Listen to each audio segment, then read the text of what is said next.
নমস্কার বন্ধুরা, মনের মুকুর গল্প পাঠের আসরে আপনাদের সকলকে স্বাগত। আজকের গল্প পণ্ডিত বিদায়। এটি শিবরাম চক্রবর্তীর একটি খুব হাসির গল্প। তাহলে এখন শুরু করা যাক। পদ্মলোচন পোস্ট অফিস থেকে ফিরছে, পথে মানুষের সঙ্গে দেখা হলো। তোর হাতে ওসব কি রে? পদ্মলোচন বলল, যত রাজ্যের খবরের কাগজ, স্টেটসম্যান, বঙ্গবাসী, এডুকেশন গেজেট, এই সব। বাবা পড়েন। হ্যাঁ রে মানকে, পণ্ডিত মশাই আমাদের খাতা দেখেছেন? কত নম্বর পেয়েছি আমি? মানুষ গম্ভীরভাবে জবাব দিল, বোধহয় 11। মোটে? আর তুই? 5 কি 7 হবে। তবে আমি বাবার অজান্তে নম্বরের পাশে সংখ্যা বসিয়ে 55 কি 47 করে নেব এখন। ভাগ্যিস 11 পাইনি, তাহলে যে কি মুশকিল হতো। 100-র মধ্যে 110 তো আর পাওয়া যায় না। আর সব ছেলেরা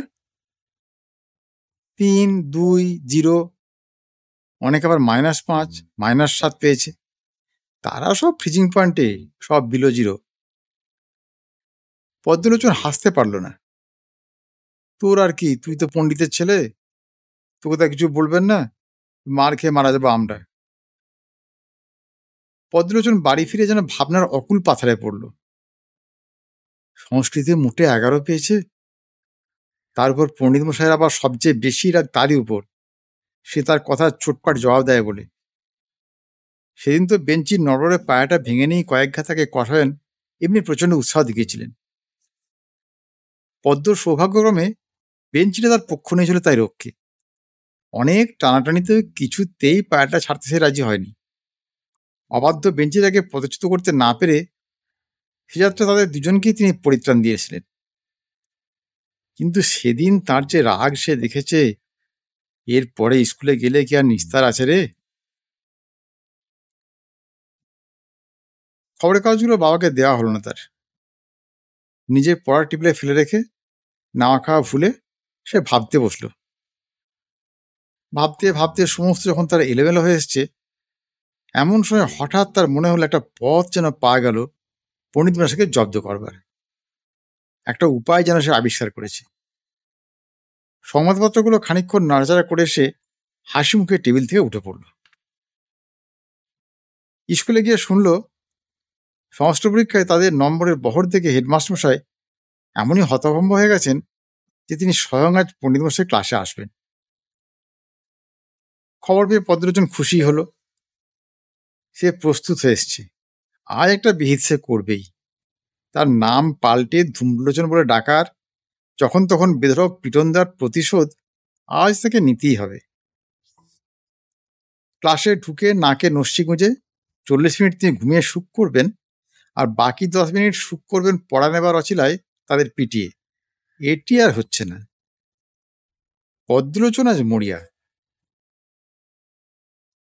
হেড পণ্ডিতকে সঙ্গে নিয়ে হেডমাস্টার মশাই ক্লাসে ঢুকলেন। ছেলেদের জিজ্ঞাসা করলেন, সবাই মিলে তোমরা সংস্কৃতে ফেল করলে কি করে হে? ছেলেরা নিরুত্তর। তিনি আবার প্রশ্ন করলেন, তোমাদের কি কোনো গভীর ষড়যন্ত্র ছিল নাকি? তখন পদ্মলোচন জবাব দিল, স্যার, পণ্ডিত মশাই আমাদের পড়ান না। পণ্ডিত মশাই চোখ পাকিয়ে বললেন, কি, অধ্যাপনা করি না? যত বড় মুখ নয় তত বড় কথা। হেডমাস্টার মশাই পণ্ডিতকে বাধা দিলেন, আপনি থামুন, কি বলবার আছে তোমার বলো। স্যার, সেদিন আমি পণ্ডিত মশাইকে একটা শ্লোকের মানে জিজ্ঞাসা করলাম, অবশ্যই পড়ার বইয়ের বাইরে। আনসিন প্যাসেজ তো আমাদের থাকে অ্যাডিশনালে। তা পণ্ডিত মশাই তার মানেই বললেন না। পণ্ডিত মশাই শুনে রাগে ফুলতে লাগলেন, কি, কোন শ্লোকের অর্থ আমি করি নাই? আমি শ্লোকার্থ জানি না? দাঁত কিড়মিড় করে পণ্ডিত মশাই যেন ফেটে পড়তে চাইলেন। নিয়ে আয় তোর কোন শ্লোক আমি অর্থ করিতে পারি নাই। হেডমাস্টার আশ্বাস দিলেন, বলো ভয় কি, তার মনে নেই বুঝি? পদ্মলোচন ঘাড় নাড়ল, হ্যাঁ স্যার, আমার মনে আছে, এই শ্লোকটা। হবার্তাবা কহিপ্তাসা টজে গে না শকে ডুয়ে আন্ডিব অন্নপ্রায়ণ মানষ্টেটো শিবাঙ্গব। শ্লোক শুনে পণ্ডিত মশাইয়ের চোখ কপালে উঠল। ভুরু কুঁচকে ভাবতে লাগলেন তাঁর সারা জন্মে এমন অদ্ভুত শ্লোকের সাক্ষাৎ তিনি পেয়েছেন কিনা। পণ্ডিতকে নিঃশব্দ দেখে হেডমাস্টার বুঝতে পারলেন শ্লোকটা তেমন সহজ নয়, তাই তাকে উৎসাহ দেওয়া তিনি প্রয়োজন বোধ করলেন। একটু একটু যেন বোঝা যাচ্ছে উপনিষদ কিংবা পাঁজির বোধ হয়, কি বলেন? পণ্ডিত মশাই মাথা চুলকাতে লাগলেন। কোনো উদ্ভট শ্লোক, উদ্ভট গ্রন্থ থেকে এর মর্মোদ্ধার করতে হবে। আমি আজ বৈকালেই এর অর্থ করে দেব। ও যেন মানকের সমভিহারে আমার বাড়ি যায়। পদ্মলোচন বলল, না স্যার, সামনে দুর্গা পুজো, আমি বিছানায় শুয়ে থাকতে পারবো না স্যার। পণ্ডিত মশাই প্রহারের ভয়ানক প্রসিদ্ধি ছিল। হেডমাস্টার পদ্মলোচনের ভয় দেখে হাসতে লাগলেন। পণ্ডিত মশাই, ওটা কাল আপনি স্কুলে বলবেন, তাহলেই হবে। আমারও জানার কৌতূহল হয়েছে। একটু ঘেঁটে দেখবেন পাঁজির কিংবা উপনিষদের হবে। ওই দুটোই তো আমাদের যত রাজ্যের শ্লোকের আড়ত।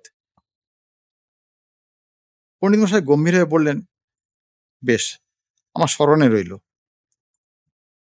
বাড়ি ফিরেই পণ্ডিত মশাই শব্দ কল্পদ্রুপ নিয়ে পড়লেন।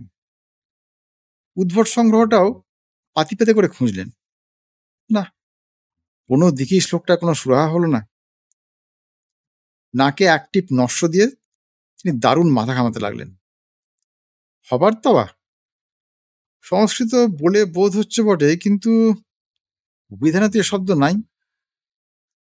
বার্তা মানে তো সংবাদ, কিন্তু হবার মাঝখানে পড়ে তো বোধগম্য আবার বহির্ভূত হয়েছে। আবার কি কৈপ্তাসা, হিপ্ত ছিল আশা, হলো হিপ্তাসা। কিন্তু হিপ্ত মানে কি? এ কি আমাকে ক্ষিপ্ত করার চক্রান্ত? শিবাঙ্গব, হ্যাঁ, কেবল এই শব্দটার অর্থ অনুধাবন করা কঠিন নয়, কিন্তু টজে গেন বা কি আর ওই সকেট হয়ে, এগুলোর অর্থ কি? পণ্ডিত মশাই অসুখের অজুহাতে 3 দিন ছুটি নিলেন, কিন্তু 3 দিনের জায়গায় 7 দিন হয়ে গেল, তুই স্কুলে তার পদার্পণ নেই। তখনও তিনি শ্লোকটা কিনারা করে উঠতে পারেননি। সেদিনই সকালে উদ্ভট কল্পতরু নিয়ে পাতা উল্টাচ্ছেন, এমন সময় নেপথ্যে পায়ের আওয়াজ কানে আসতেই হুঙ্কার দিয়ে উঠেছেন, কে যাচ্ছিস ওখান দিয়ে? টেটো? হুম, মানকে নাকি? বল, টেটোকে তামাক দিতে বলতো, কিঞ্চিত ধূম্রপান আবশ্যক। মানুষ বলল, টেটো এখন কোথায় টোটো করছে কে জানে। তাহলে তুই সাজ, গড়গড়াটা আমায় দিয়ে ওই ধূম্রলোচনকে একবার ডেকে আনতো এখানে। সে আসবে না, বলিস মাভই, আমি অভয় দিয়েছি, কোনো ভয় নেই অতঃপর। বুদ্ধির গোড়ায় ধোঁয়া লাগলে কিছু সুবিধা পাওয়ার আশা করেছিলেন, কিন্তু ক্রমশই তার কাছে সব আরো ধোঁয়াটে ঠেকতে লাগলো। আন্ডিব অন্ডপ্রায়ণ, এই যে কি বস্তু তার রহস্য ভেদ করা থাক, অনুমান করতেও তিনি অপারগ। এই যে ধূম্রলোচন এসেছ, বাবা পদ্মলোচন, থাক থাক, আর প্রণাম করতে হবে না, বসো। তুমি কি শ্লোকটা শতার্থ জানো? জানলে কি আর আমি জিজ্ঞাসা করি স্যার? তাও তো বটে, তাও তো বটে। আচ্ছা, তোমার কি ঠিক স্মরণে আছে কথাটা আন্ডিব, গান্ডিব নয় তো? গান্ডিব কথার হয়তো অর্থ হয়, গান্ডিবী মানে সব্যসাচী। না স্যার, কথাটা আন্ডিব, আমার বেশ মনে আছে। পণ্ডিত মশাই ঘন ঘন তামাক টানতে লাগলেন। সমস্ত শ্লোকটা তোমার বেশ মনে আছে তো? কোথাও কিছু ভুল করনি তো? তাই তো, তবে তাই তো। পদ্মলোচন চলে গেলে পণ্ডিত মশাই আবার বৃহৎ শব্দার্থ সংগ্রহ নিয়ে পড়লেন। মানুষ সাহস সঞ্চয় করে বলল, বাবা, আমি ওর একটা লাইনে মানে করতে পারি। বাবা অভিধানের পাতা থেকে চোখ তুললেন। কোন লাইনের? ওই দ্বিতীয় লাইনটার। যদি আন্ডিবের জায়গায় আন্ডিল হয় আর শিবাঙ্গবের জায়গায় হয় গবাঙ্গব, তাহলে করতে পারি। পণ্ডিতের বিস্ময়ের অবধি রইল না। তিনি মহামহোপাধ্যায় হয়ে হিমশিম খেয়ে গেলেন, আর এই দুগ্ধপোষ্য বালকের মূলতা দেখো। আগে হলে তিনি মেরেই বসতেন, কিন্তু এখন তার অবস্থা অনেকটা নিমজ্জমান লোকের মতো। তাই কুটো হলেও মানুষকে তিনি আশ্রয় করলেন। আচ্ছা বলতো কি শুনি। মানুষ তথাপি তেস্ত করতে থাকে। বলবো? আরে বলতেই তো বলছি। আন্ডিল মানে এক আন্ডিল, কিনা এক গাদা। অন্ডফ্রয়ন অর্থাৎ অন্ড মানে ডিম্ব, ফ্রয়ন মানে ফ্রাই করে, অর্থাৎ কিনা এক ঝুড়ি ডিম ভেজে নিয়ে। মানুষ আরে ওইখানে তো আমারও আটকাচ্ছে রে। পণ্ডিত মশাই বিজ্ঞের মতো অ্যাক্টিভ নস্য নিয়ে বললেন, ওই মানস্টেটই হলে মারাত্মক, যত নষ্টের গোড়া। আমি কিন্তু বুঝতে পেরেছি বাবা। মানুস্টেট বলবো? এতে পদ্ম হতভাগা আমাদের উপর কটাক্ষ করেছে, অর্থাৎ কিনা মানস আর টেটো, আমি আর আমার ভাই। ও বটে। গম্ভীর হয়ে পণ্ডিত সাহেব বললেন, আচ্ছা সমস্তটা জড়িয়ে তাহলে মানে কি হলো? অর্থাৎ কিনা এক গাদা ডিম ভেজে মানস আর টেটো গবাঙ্গব, মানে গবগব করে গিলছি। ও বোধহয় দেখেছিল। দেখতে দেখতে পণ্ডিতের চক্ষু রক্তবর্ণ ধারণ করল। তিনি আর্তনাদ করে উঠলেন, কি? আমার পুত্র হয়ে ব্রাহ্মণ কুলে জন্মগ্রহণ করে তোদের এই জঘন্য কীর্তি! তোরা কিনা ডিম্ব গলাধ্যকরণ করিস? হংসডিম্ব কি কুকুটাণ্ড কে জানে? বলেই তিনি মানসের পৃষ্ঠপোষকতার মতলবে তার পাদুকা উত্তোলন করেছেন। মানুষ নিরাপদ ব্যবধানে সরে গিয়ে বলল, ওই জন্যই তো আমি বলতে চাই না। আপনার মস্তক ঘরমাক্ত হচ্ছিল বলেই তো বললাম। মস্তক ঘরমাক্ত হচ্ছিল, আর এখন যে আমার চতুর্দশ পুরুষ নরকস্থ হলো, তার কি? পণ্ডিত মশাই আস্ফালন কানে যেতেই পণ্ডিত গৃহিণী রান্নাঘর থেকে ছুটে এলেন। তিনি যেভাবে ও যে ভাষায় মানুষের পক্ষ সমর্থন করলেন, তাতে স্পষ্টই বোঝা গেল যে অন্ডক্ষয়নের ব্যাপারে কেবল তাঁর সহানুভূতিই নয়, দোস্তির মতো সহযোগিতাও আছে। অগত্যা মানুষকে মার্জনা করে দিয়ে পণ্ডিত মশাই আবার তাঁর শ্লোকে মনোনিবেশ করতে বাধ্য হলেন। স্কুল থেকে হেডমাস্টার মশাই লোক পাঠিয়েছিলেন পণ্ডিত মশাইয়ের খবর নিতে। 8 দিন হয়ে গেল কেন তিনি স্কুলে আসছেন না, তার কি হয়েছে? পণ্ডিত মশাই উত্তর পাঠালেন, সমস্তই হয়েছে, বাকি কেবল ওই সকেট দিয়ে ওটা হলেই হয়ে যায়। উত্তর পেয়ে হেডমাস্টার তো হতভম্ব। শ্লোকটার কথা তিনি কবেই ভুলে গেছেন। আর তাছাড়া সংস্কৃত তার আদপই মনে থাকে না। উপনিষদেরই কি আর পাঁজিরে বাকি। তিনি ভাবলেন, পণ্ডিতের মাথা খারাপ হয়ে গেল না তো? কাল নিজে গিয়ে দেখতে হবে। পরদিন পণ্ডিতের বাড়ি গিয়ে দেখলেন সদর দরজায় তালা লাগানো, তার উপরে ঝুলছে টু লেট। পণ্ডিতে কোনো পাত্তা পাওয়া গেল না। কোথায় গেছেন কেউ জানে না। বাড়িওয়ালার পাওনা চুকিয়ে প্রতিবেশী কিছু না বলে রাতারাতি তিনি নিরুদ্দেশ হয়েছেন। পদ্মলোচন পোস্ট অফিস থেকে ফিরছে, যত রাজ্যের খবরের কাগজ তার হাতে। শরীতের সঙ্গে পথে দেখা হলো। শরীর বলল, আচ্ছা শ্লোক ছেড়েছিলিস ভাই, পণ্ডিত বেচারা পালিয়ে বাঁচল। পদ্মলোচন শুধু হাসে, দারুণ শ্লোক বাবা।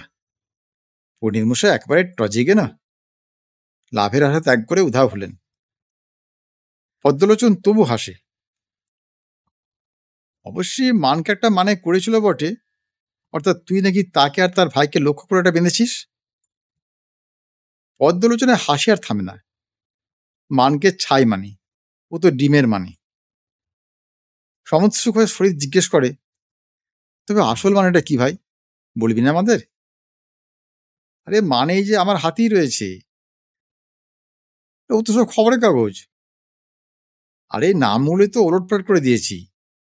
উল্টো দিক থেকে একটু এদিক ওদিক করে পড়লি ওর মানে হবে এডুকেশন গেজেট, সাপ্তাহিক বার্তাবহ, বঙ্গবাসী, স্টেটসম্যান আর ফ্রেন্ড অফ ইন্ডিয়া।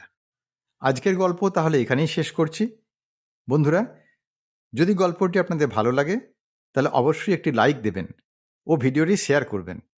আর মনের মুকুর চ্যানেলটি সাবস্ক্রাইব করে আমাকে আরও অনুপ্রাণিত করবেন। আর গল্পটি কেমন লাগলো তা কমেন্ট করে জানাতে যেন ভুলবেন না। নমস্কার।